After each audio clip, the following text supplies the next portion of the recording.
시간에 하나님 말씀 창세기 33장 1절부터 4절까지는 다 들을 수 있겠습니다. 야곱이 눈을 들어 보니 에서가 400인을 거느리고 오는지라 그 자식들을 나누어 레아와 라헬과 두 여종에게 맡기고 여종과 그 자식들은 앞에 두고 레아와 그 자식들은 다음에 두고 라헬과 요셉은 뒤에 두고 자기는 그를 앞에서 나아가되 몸을 7번 땅에 굽히며 그 형 에서에게 가까이 가니 에서가 달려와서 그를 맞아서 안고 목을 어긋 맡기고 그와 입 맞추고 피차 우니라. 창세기 33장은 드디어 야곱과 에서가 감격적인 상봉을 하는 그런 장면입니다. 그리고 야곱은 처음에는 양떼와 이 짐승의 떼와 그리고 가족들을 앞에 보내고 자기는 맨 뒤에서 있다가 하나님과 씨름을 하게 되었었죠. 근데 하나님을 만나고 나서 씨름하고 나서 이제는 맨 앞에 나가서 에서를 만나는 것을 우리가 보게 됩니다. 놀라운 사실은 야곱을 죽이기 위해 달려왔던 에서가 그 마음이 풀어져서 에서와 함께 야곱과 함께 포옹을 하고 입을 맞추며 화해를 한 것을 보게 됩니다. 오늘 우리는 이 야곱과 에서의 아름다운 해후를 통해서 인간관계에 대해서 몇 가지 생각을 해보겠습니다. 첫째로 야곱은 지혜롭게 나아갔습니다. 1절 말씀을 봅니다. 야곱이 눈을 들어 보니 에서가 400인을 거느리고 오는지라 그 자식들을 나누어 레아와 라헬과 두 여종에게 맡기고 조금 전에 말씀드린 것처럼 야곱은 32장에서 자기의 생각대로 애물을 에서에게 보내서 그 애물로 에서의 마음을 달래고자 했습니다. 그러다가 야복강가에서 하나님과 씨름을 하고 하나님을 이긴 이스라엘이라는 이름을 갖게 되었습니다. 그리고 나서 이제 이 야곱은 가족들 앞에서 에서를 만나러 나아갑니다.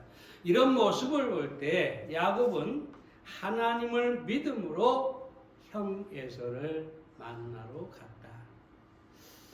씨름하기 전에 하나님을 만나기 전에 야곱은 두려움에 사로잡혀 있었는데 하나님을 만나고 나서 그 두려움을 이기고 믿음으로 담대하게 앞장서서 에서를 만난 것을 우리가 보게 됩니다. 중요한 것은 이것이죠. 야곱이 에서를 보았을 때 두려움이 전혀 없다는 것은 아닙니다. 두려움이 있음에도 불구하고 그 두려움을 믿음으로 이기고 나아갔다는 것입니다. 세상에 완벽한 믿음을 가지고 두려움이 없는 사람은 아무도 없습니다. 두려움에도 불구하고 하나님을 믿음으로 나아간 것이죠. 바로 야곱이 그런 상황에 있었습니다.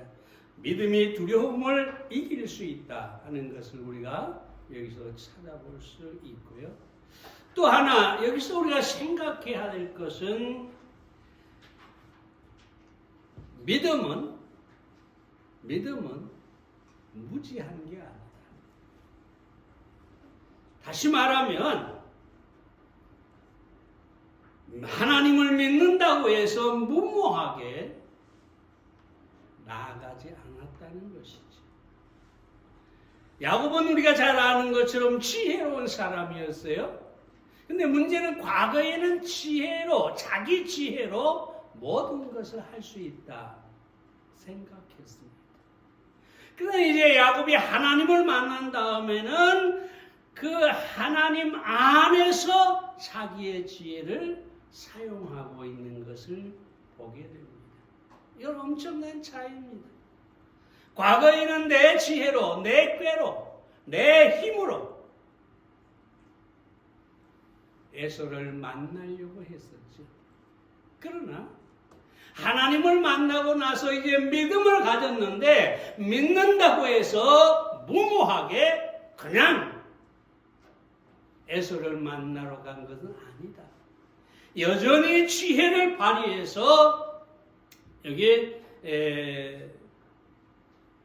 에서를 만나고자 한 것을 우리가 보게 됩니다. 여러분, 하나님은 우리의 생각, 우리의 지혜 결코 필요 없다라고 하지 않습니다. 다만 그것이 하나님 안에서 사용되기를 바라시는 것입니다. 다시 말하면 멍청하게 그냥 나는 믿으니까 무모하게 그냥 막 나가도 된다. 예전에 한번 얘기했는데 어느 옛날에 우리나라에 부흥 집회가 많았어요. 부흥 강사도 많고 그래가지고 삼각산에서 엄청난 부흥회가 열렸어요. 사람들이 미어 터집니다. 그때 당시는. 지금 어디 부흥회 한다 그러면 막 쫓아가고 그러지 않는데요. 막 이 전라도에서 어디 경상도에서 막 전국에서 모여가지고 엄청난 부흥회를 아주 뜨겁게 합니다. 제가 좋아하는 건 아니지만. 근데 그 장각산에서 기도하고 새 여자 집사가 은혜를 받고 내려왔어요. 근데 기도원에 갈 때는 괜찮았는데 돌아오니까 엄청난 폭우가 쏟아져 가지고 이게 작은 개울이었는데 거의 강이 됐어요. 건널 수가 없어요. 근데 은혜를 얼마나 받았는지 거기서 무릎을 꿇고 기도합니다. 하나님, 모세 앞에 홍해를 가르신 하나님, 우리로 하여금 이 강을 건너게 해주시옵소서. 주여 믿습니다 하고는 건너갔어요.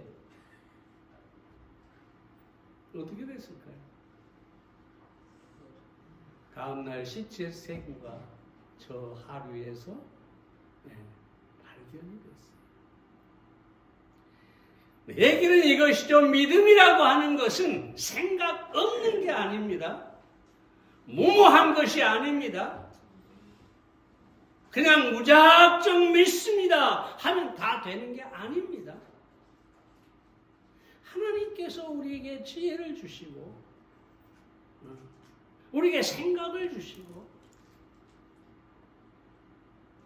우리가 어떻게 해야 할 것을 우리 안에 주시는데 다만 그것이 내 생각뿐이면 문제가 된다는 겁니다.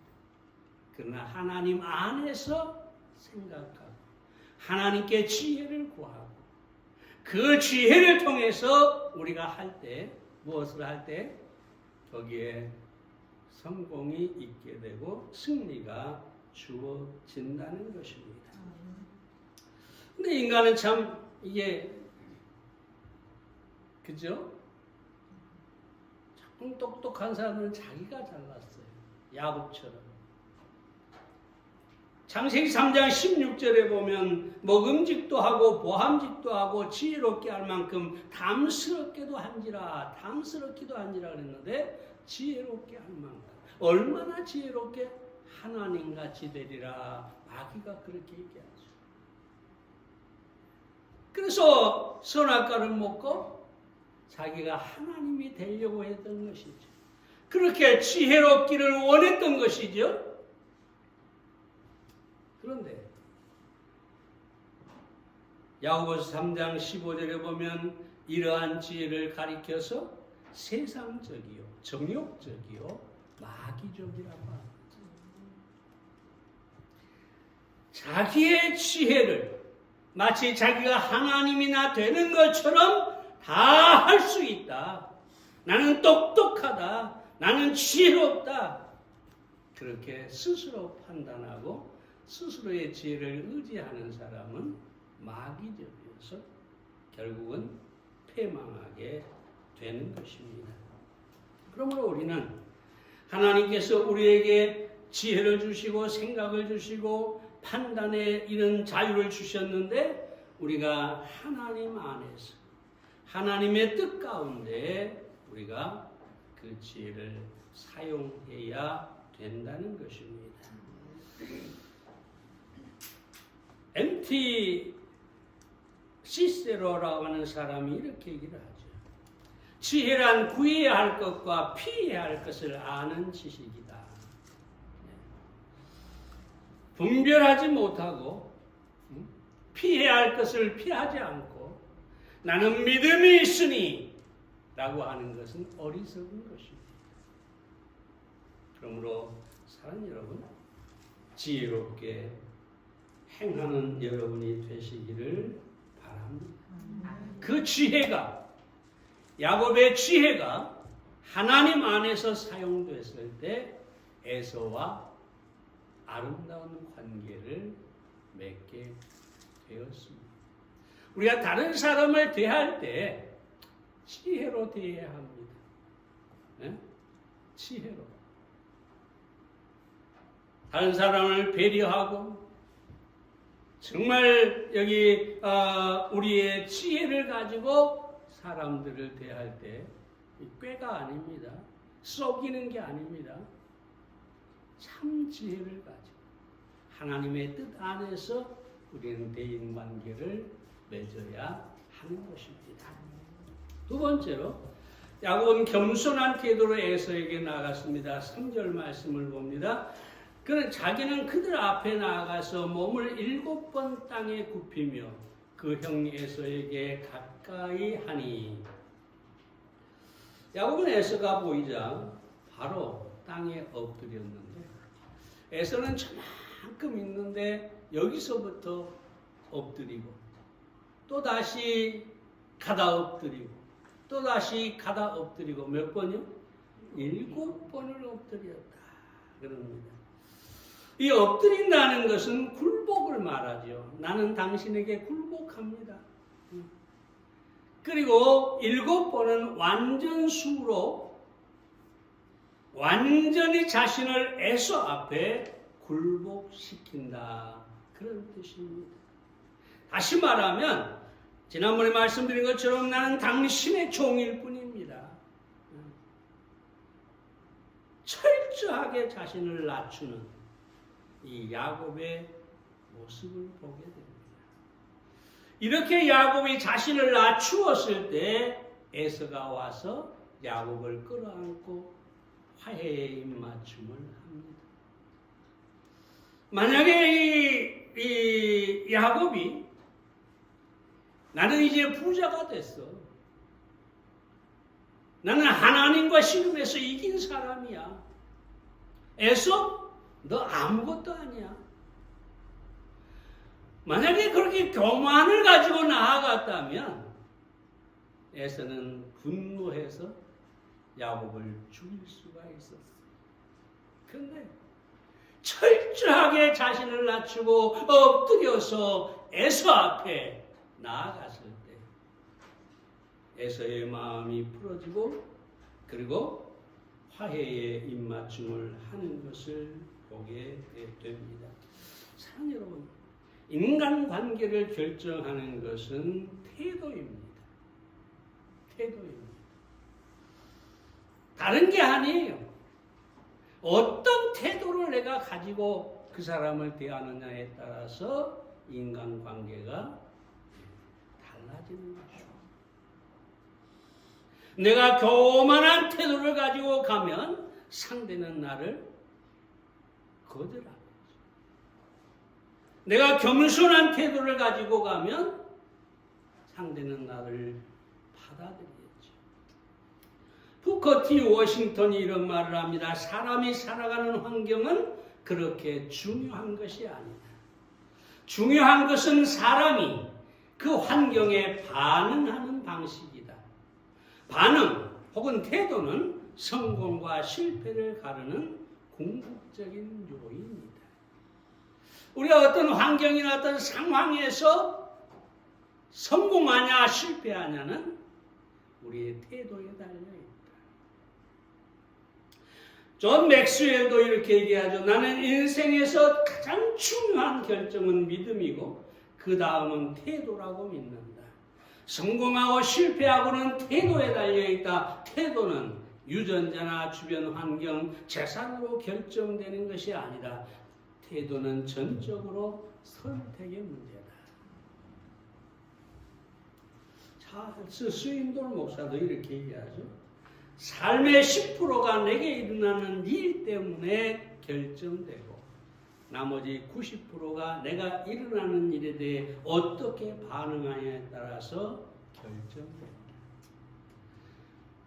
그것이 환경이든 어떤 사람의 문제든 그것이 내게 영향을 주고 내게 뭔가를 해주는 것은 10%밖에 아니라 90%가 나의 태도에 의해서, 나의 반응에 의해서 결정된다라고 얘기합니다.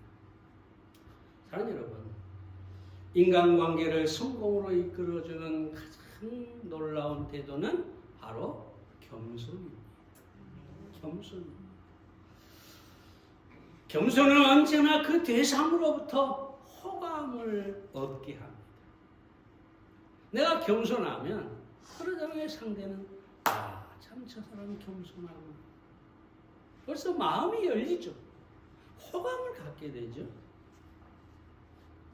그리고 부드러운 마음을, 관계를 상대로 하여금 갖게 만들어주는 것입니다. 잠언 18장 12절에 보면 사람의 마음의 교만은 멸망의 선봉이요 겸손은 존귀의 앞잡이니라 라고 합니다. 스티븐 발머라는 사람이 있습니다. 누구냐 하면 빌 게이츠를 도와서 마이크로소프트사를 창업해서 세계를 놀라게 한 사람이죠.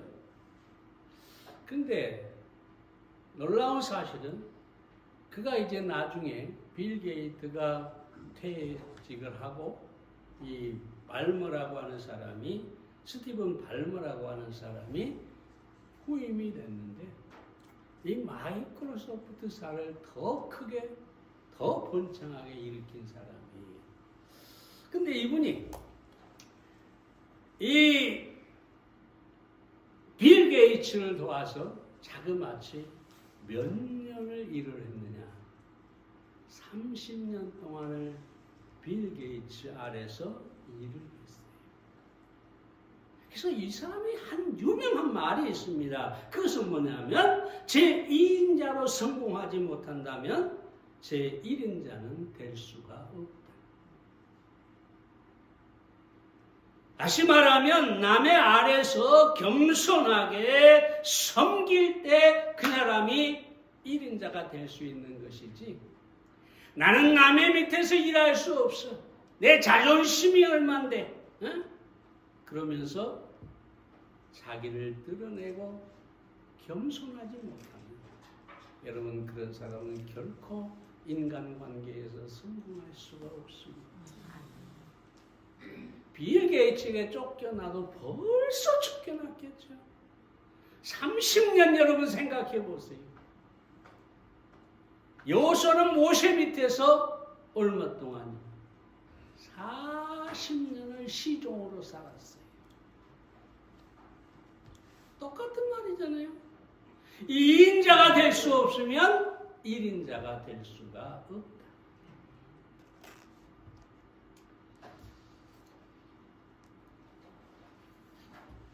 인간관계를 정말로 성공으로 이끌려면 올바른 태도를 가져야 되는데 그 올바른 태도란 상대방보다 나를 낮추는 겸손에 있습니다. 겸손에 있습니다. 명심하시기 바랍니다. 내가 너보다 잘났다가 아니라 빌립보서 2장 3절에 말한 대로 오직 겸손한 마음으로 각각 자기보다 남을 낮게 여기고 누구를 만나든 그 사람은 다 나보다 나은 사람이다. 그러할 때에 우리는 상대방의 호감을 얻게 되고 좋은 인간관계를 갖게 되고 결국은 승리하고 성공하는 삶을 살게 됩니다. 쓸데없이 자존심 세우며 남을 깔아뭉개며 교만한 태도를 갖지 마시기를 바랍니다. 철저하게 겸손하게 나아가는 여러분들이 되시기를 바랍니다. 거기에는 다툼도 없고 거기에는 오직 화평과 승리만이 있게 될 것입니다.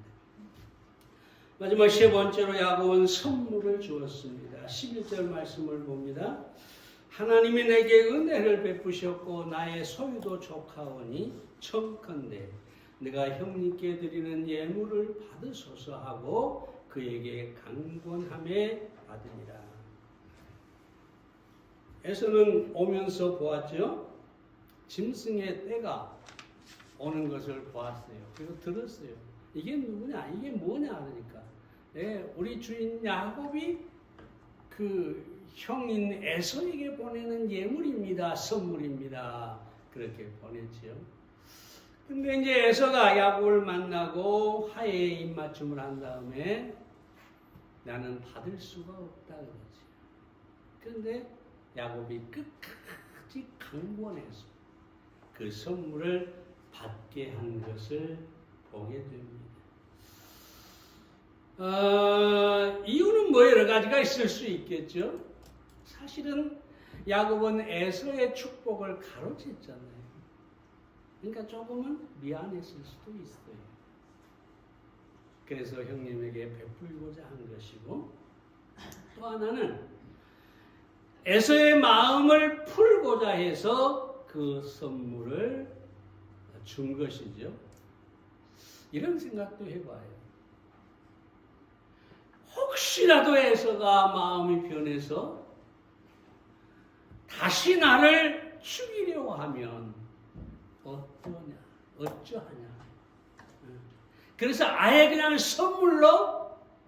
선물을 안겨주고 다시는 내게 미움을 갖지 않도록 아마 그렇게 선물을 주었을 것이다 생각을 해봅니다. 여기서 말씀드리는 것은 인간관계에서 그 관계를 아름답게 하는 것이 바로 선물이다. 선물. 근데 이 선물이 과하면 뇌물이 될 수도 있지요. 사람들은 그저 많이 주면, 좋은 것을 주면 좋아하잖아요. 이날에 용산에 사는 어떤 그 사람도 명품을 받고 좋아했겠죠. 근데 이런 것은 다 뭐냐? 뇌물이 되어버리는 것이죠. 뇌물은 처음에는 좋은 것 같죠. 많은 걸 받고 좋은 걸 받았으니 얼마나 순간적으로 행복했겠어요. 그러나 우리가 반드시 알아야 할 것은 오히려 뇌물은 인간관계를 파멸시킨다는 것입니다. 그러므로 우리는 뇌물로부터 멀어져야죠. 주지도 말고 받지도 말아야 하는 것입니다. 그리고 오직 우리는 선물을 해야 됩니다. 선물이라고 하는 것은 나를 위한 것이 아니라, 그러니까 내게 어떤 이기적인 그런 욕망이 있는 것이 아니라 순수하게 사랑해서 좋아해서 주는 것이 선물입니다. 내가 뭔가 이익을 얻기 위해서 주는 것은 절대로 선물이 아니죠. 그 선물, 진정한 선물에는 사랑과 감사가 깔려 있는 것입니다. 이런 선물은 인간관계를 아주 돈독하게 만들어주고 상대방의 마음을 즐겁게 함으로 좋은 관계를 만들어 주는 것입니다. 잠언 18장 18절에 보면 선물은 그 사람의 길을 너그럽게 하며 존귀한 자의 앞으로 인도한다. 그렇게 말하고 있습니다. 선물이 형통하게 하고 선물이 성공으로 이끌어 준다는 것이죠. 잠언 19장 6절에 보면 선물을 주기 좋아하는 자에게는 사람마다 친구가 되느니라. 선물로 인간관계를 아름답게 할 수가 있다는 말입니다. 스트로매츠라고 하는 미국의 사회심리학자가 레스토랑에서 언젠가 한번 말씀드려서 기억이 나는 분도 있겠지만 식사 후에 이 손님에게 작은 선물을 주는데 그것이 돌아오는 팁하고 연관이 있었어요. 이 레스토랑에서 160차례 저녁 식사를 하는 사람들을 분석해서 그 대상을 삼고 분석했는데요. 선물로 뭘 줬냐면 작은 초콜릿 과자를 주었어요. 종업원들은 손님이 식사를 마치면 바로 와서 초콜릿 하나를 줍니다. 또 어떤 경우에는 주는 게 아니라 손님에게 고르라고 2개를 고르라고 바구니를 내립니다. 그럼 손님이 2개를 받습니다. 또 어떤 경우는 손님이 나갈 때 깜빡 잊은 것처럼 쫓아가서 초콜릿을 가지라고 합니다. 받아가라고 합니다. 이 놀라운 결과가 나타나는데요. 처음에 초콜릿 하나를 주었을 때 손님들의 팁이 계산서의 19%가 되었어요. 2개를 고르라고 했을 때 21%가 팁으로 왔어요. 그냥 초콜릿을 제공하지 않았을 때는 팁이 15%였어요. 그리고 손님이 나갈 때 초콜릿을 보냈을 때, 나갈 때, 계산하러 갈 때 초콜릿을 보냈을 때 23%가 되었어요. 이건 무슨 얘기냐? 선물이, 초콜릿이라는 선물이 아주 작은 것이지만 받는 사람에게 큰 영향을 끼친다는 거죠. 긍정적인 마음을 갖게 한다는 거죠. 행복감을 느끼게 한다는 거죠. 그 사람들이 뭐라고 생각하느냐? 이 레스토랑에서는 나를 중요한 손님으로 대접해 주는구나. 나를 귀하게 여기는구나. 이런 작은 선물이지만 선물은 상대방의 자존감을 높여주고 당신은 내게 중요한 분입니다 라는 고백이 되고 그래서 이 선물은 아주 중요합니다. 우리는 선물을 통해서 그것이 큰 어떤 것이 아니라 내게 부담이 되는 것이 아니라 내가 얼마든지 언제든지 베풀 수 있는 선물로 선물을 줄 수 있어야 합니다. 아무것도 주지 않고 받지 않는다. 그 인간관계는 삭막하게 될 것입니다. 그래서 언제든지 내가 선물을 줄 수 있다면 그 사람의 삶은 좋은 인간관계를 이루고 자기 자신이 기뻐하고 풍성한 삶을 살게 될 것입니다. 트로브리안드라고 하는 그 제도가 섬이 있는데 이 선물에 대한 이 이야기가 있어요. 이 원주민들은 A라는 사람에게 B라는 사람이 선물을 받으면 그는 다시 A에게 선물을 주는 게 아니라 C라는 사람에게 선물을 하게 됩니다. 그러면 C라는 사람은 다시 D라는 사람에게 선물을 합니다. 이런 방식으로 선물을 하다 보면 이 선물이 순환이 되는 거죠. 돌고 돌고 돌게 되는 거죠. 그러면 모든 사람이 선물을 받기 때문에 다 행복해지는 거예요. 그리고 마지막에 다시 처음 준 사람에게 선물이 또 오게 되는 것이죠. 그래서 그 섬 사람들은 정말로 아름다운 행복한 그런 인간관계를 가지고 살았다고 합니다. 지난번에 우리가 봤잖아요. 그 저쪽 어디입니까? 진주에 김정하 선생인가요? 네? 김장하. 경력이 큰 양반. 헌법재판관이 인사를 그 장학금으로 공부를 한 사람이라 인사를 간다고 하니까 내게 줄 것이 있거든. 누구요? 네, 이 세상에 필요한 사람 주라. 참 제가 목사지만 그 사람 얘기 듣고 부끄러웠어요. 야, 정말 대단한 사람입니다. 자, 여러분, 우리는 선물을 줄 수 있는 사람이 되어야 하겠습니다. 크면 좋겠지만 아주 작은 사탕 하나라도 우리가 누군가에게 선물을 주면 받는 사람이 기분이 좋아지고 주는 우리는 배나 더 기쁘게 될 것입니다. 움켜쥐는 손을 펼 수 있는 여러분들이 되시기를 바랍니다. 기도하겠습니다.